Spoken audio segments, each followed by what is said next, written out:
Salut tout le monde, j'espère que vous allez bien. Aujourd'hui de retour pour une nouvelle vidéo et aujourd'hui on va parler d'un sujet, je pense qu'on s'est déjà tous posé cette question. On a déjà réfléchi à ça. Pourquoi il y a autant d'hypocrisie au travail?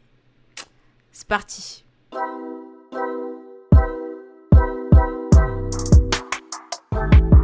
Pourquoi c'est difficile de faire confiance au travail? La plupart des collègues que vous avez au travail, ils ne sont pas sincères, ils jouent des rôles, il y a des masques. Le travail est un endroit où les gens ils sont obligés de vous aimer. Cette phrase, je l'ai entendue, je me suis dit, mince, mais c'est la vérité. Il n'y a pas d'endroit qui respire plus l'hypocrisie que le monde du travail. Il n'y a aucun endroit sur cette terre qui respire plus d'hypocrisie que les entreprises, le monde du travail. Quelque part où on ne t'aime pas, mais on est obligé de t'aimer. Quelque part où on rigole juste derrière toi. Tu n'as même pas fermé, ça dit tu n'as même pas fini de fermer la porte derrière qu'on rigole de toi. Quelque part où on sait que toi tu finis à la fin de ce mois. À la fin de ce mois, on te demande de venir signer ta fin de contrat pour avoir ton solde de tout compte. Mais on ne te le dit pas. On rigole avec toi jusqu'au dernier. Quand même, on va rester professionnel. Quelque part où on peut partir, mentir sur toi, te calomnier et avoir zéro regret. Quelque part où on sait que ce qu'on est en train de te faire, c'est mauvais. Mais on le justifie par du professionnalisme. Parce que tu es là, on va faire semblant qu'on t'aime bien, qu'on travaille avec toi, etc. Même s'il y a des cas où les gens s'en cachent, disent directement qu'ils s'entendent pas, mais je préfère ça que faire un petit semblant et tout. Tu rigoles, tu fais semblant que tu t'entends bien avec la personne alors qu'en vérité, tu la détestes. Tout ça, malheureusement, ça fait partie de l'hypocrisie qu'il y a dans le monde du travail. Il y a aussi la compétition entre collègues. Certains collègues, ils sont en concurrence entre eux. Celui qui fait le meilleur rendu pour la réunion, celui qui veut doubler l'autre, celui qui veut avoir sa promotion, celui qui veut avoir sa prime, celui qui a plus de primes que l'autre. On est en concurrence en permanence. Ah, il y a aussi le management toxique. Il y a des consignes des fois qui sont trop stressantes, qui sont impossibles à atteindre en termes de délai. Les objectifs qui sont difficiles à atteindre, tout ça, ça peut faire partie aussi de l'environnement du travail. Et puis, il y a ceux-là que vous savez très bien, devant vous, ils rigolent, gna gna gna gna gna gna. Dès que vous allez aux toilettes, vous tournez le dos, ça vous tabasse à fond. Ça vous tabasse à fond. Franchement, ça, c'est tellement hypocrite. Et, mais ça, c'est de l'expérience vraie. Je pense qu'on a déjà tous vécu ça. Vous quittez la table, ça part déjà. Les gars, il y avait une meuf qui avait dit, ouais, au travail, un jour, laissez votre téléphone sur enregistrement et partez faire un truc genre 10 minutes. Récupérez l'enregistrement et vous allez voir comment vos collègues vous terminent. Mais je vous jure, c'est vraiment réel. Moi, j'ai jamais eu l'occasion de vraiment faire enregistrement en cachette, mais je me rappelle d'une scène que je vais jamais oublier. Faut savoir que moi, avant, j'étais dans un travail super toxique, genre une entreprise vraiment qui va à la boule au ventre et tout. Donc, ce que je faisais, c'est que j'allais me cacher aux toilettes pour vraiment, pour être pas bien en fait, vous voyez ce que je veux dire? Donc quand je voyais que ça commençait à m'énerver, que je commençais à péter un câble et tout, j'allais aux toilettes. Faut savoir qu'on avait des toilettes en fait dans notre bureau. Donc un jour je suis aux toilettes et eux en fait ils savent pas que je suis aux toilettes parce qu'eux ils sont arrivés après moi. Donc ils m'ont pas vu rentrer aux toilettes. Quand je vous dis les gars, ils m'ont terminé pendant 8 minutes. Ils m'ont terminé. Dans tous les cas, il fait ce qu'on lui demande. Un alternant, il n'est pas là pour ouvrir sa bouche. Tu fais ce qu'on te dit, tu fermes ta gueule. Je terminer sur mon physique et tout et tout. Et ensuite, quand je suis sorti des toilettes, je vous jure, les gars, ça va, tu vas bien. Ces gens-là étaient dingues. Cette entreprise-là, un jour, j'en ferai un film parce que c'était vraiment, en fait, les dingos du bus.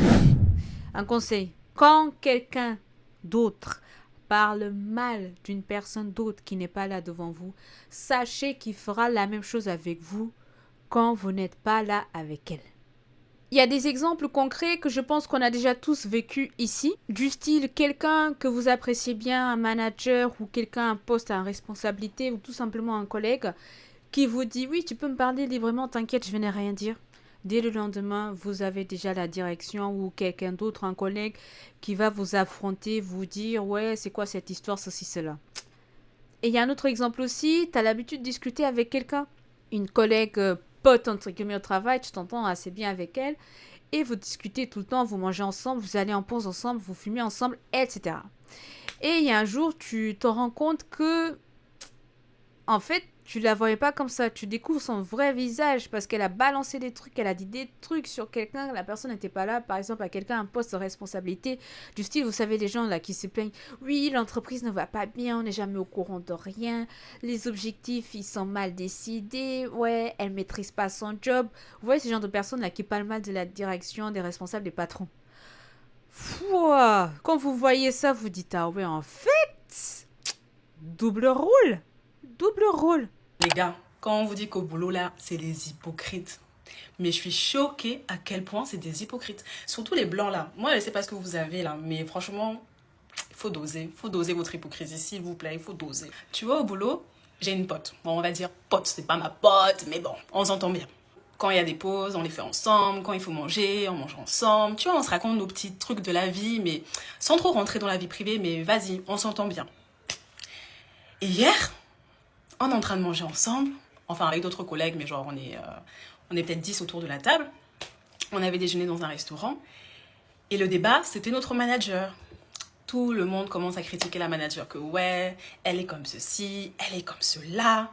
Mais la personne qui critiquait le plus là, c'était elle. Ah non, il fallait la voir. Non, mais moi je comprends pas. Comment ça se fait?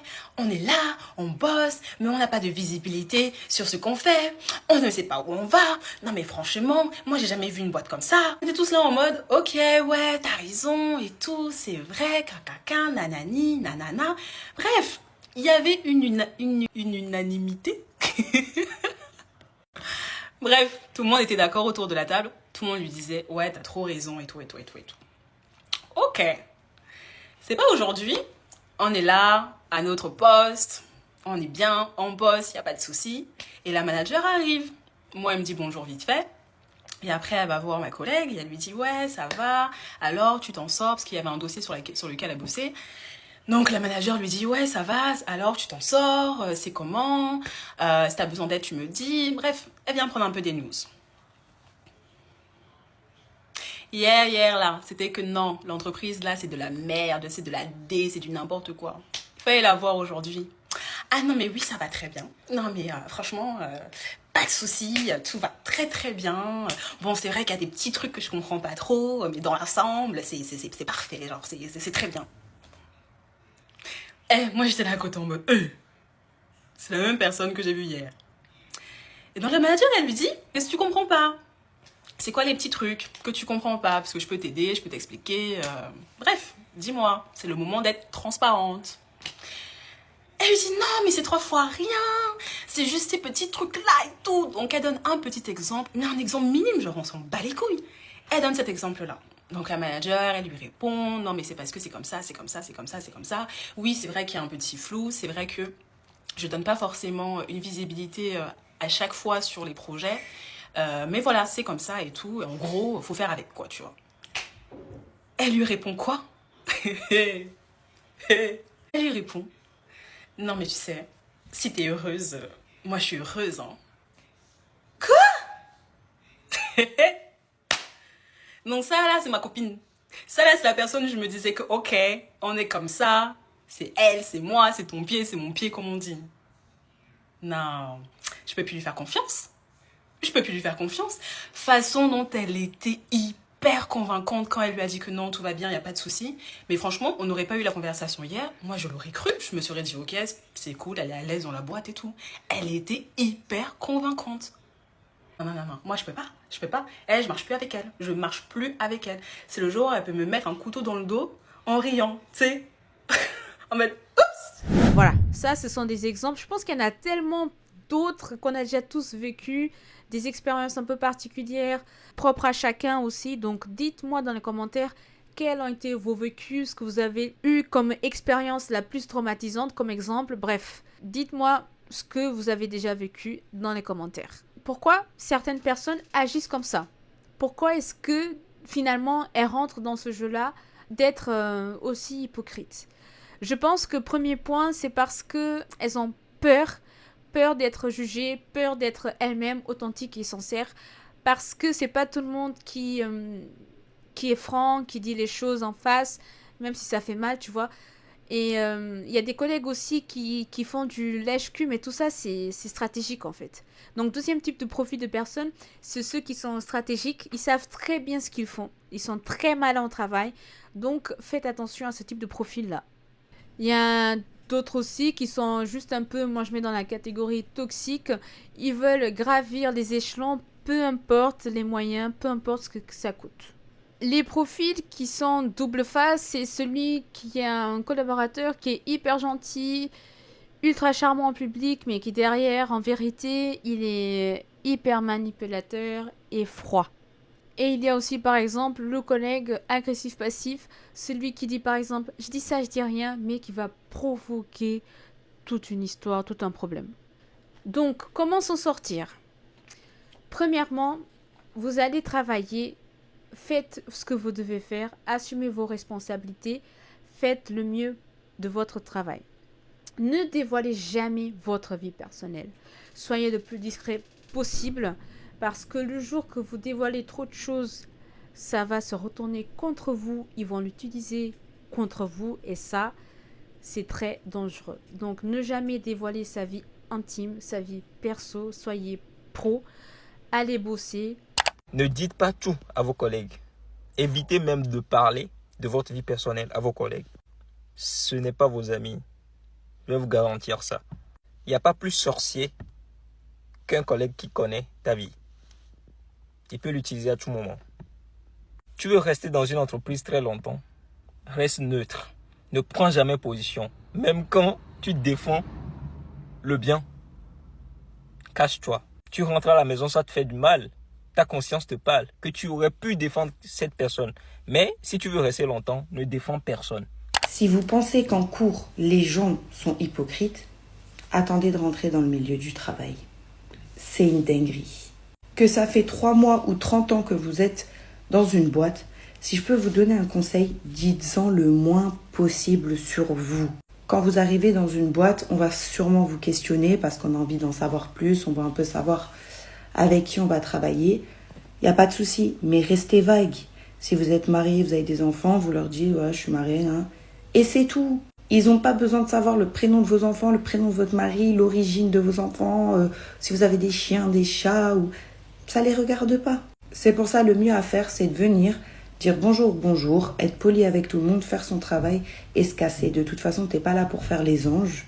Tu es là pour acquérir des expériences et donner ce que le responsable il veut de toi. Voilà. Parce que franchement, j'en ai déjà fait les frais et c'est normal que tu vas te familiariser au bout d'un moment avec 1 ou 2 collègues. Mais pareil, reste discret. Le jour où si tu t'embrouilles avec lui, il va pas se gêner pour le sortir contre toi. Deuxième point, ne jamais prendre parti de ce qui se passe dans les histoires d'entreprise. Vous écoutez, vous dites rien, vous laissez passer. Ne dites jamais rien. Ça ne sert à rien de prendre parti parce que vous allez être mêlé à des histoires et ça va finalement se retourner contre vous. Donc, toujours rester neutre. Ensuite, faut savoir fixer ses propres limites. Quand je dis ses propres limites, vous n'êtes pas le gentil non plus. On ne va pas vous écraser. Ne vous laissez pas faire dans le sens où quand on est face à vous, on vous manque pas de respect, on vous parle pas mal. Vous voyez ce que je veux dire? Ce n'est pas parce que vous êtes gentil que vous supportez tout. Attention à différencier les choses. Troisième conseil très important que moi-même j'applique, observez, analysez les comportements de chacun. Soyez vraiment attentifs. Observez tous les détails. De cette façon-là, vous allez savoir comment chacun y réagit et vous allez pouvoir voir un peu le profil de chacun et savoir ce que vous pouvez dire, pas dire. Mais voilà, toujours dire le minimum de choses en ce qui concerne les ragots, les histoires d'entreprise. Il ne faut rien dire. Restez neutre, faites simplement votre travail. Faites vraiment attention aux collègues de travail qui vous font toujours des compliments et qui vous caressent toujours dans le sens du poil. N'oubliez pas que l'être humain caresse le cheval pour pouvoir le monter. C'est juste une ruse pour mieux vous amadouer. Donc soyez vigilants. Un autre conseil aussi que je trouve important, c'est documenter son travail. Qu'est-ce que je veux dire par là? Gardez des traces de ce que vous faites. Comme ça, vous avez des preuves à l'appui. Si on vous dit que vous n'avez pas fait telle chose, ceci, cela, vous montrez juste, vous parlez pas trop, c'est là. La personne va se taire. Et bien évidemment, si l'environnement est vraiment très toxique, dans les cas extrêmes, vous n'êtes pas bien, vous aimez plus l'entreprise, vous n'aimez plus ce que vous faites, vous êtes en dépression, vous n'avez plus envie d'aller travailler, voilà, vous êtes dans des conditions où vous n'êtes pas épanoui professionnellement, dans ce cas-là, il faut tout simplement changer d'environnement de travail. Voilà, on est arrivé à la fin de la vidéo les amis, j'espère sincèrement que vous avez aimé, j'espère que les conseils que je vous ai donnés en fin de vidéo, ça a pu sincèrement vous aider, surtout pour des jeunes travailleurs. Moi j'aurais aimé à l'époque, avant que je commence à travailler, à mes 18 ans, qu'on me dise tout ça. Malheureusement, on nous enseigne pas ça, donc je trouve ça dommage parce que quand tu quittes l'école, quand tu vas commencer à travailler, tu n'es pas forcément au courant de tout ça, tu es naïf, tu es débutant, c'est normal, tu viens de commencer ta carrière professionnelle avec tes premières expériences professionnelles et on t'apprend pas forcément ça, on te dit pas forcément ça. Donc moi j'aurais aimé, tu vois, en tant que fille de 18 ans à l'époque, qu'un grand frère, une grande sœur ou façon de dire sur YouTube ou autre, j'aurais aimé avoir ce type de connaissances là. Donc partagez un max pour que ça puisse aider d'autres personnes bien évidemment. Et je vous dis à la prochaine vidéo. Salut, ciao.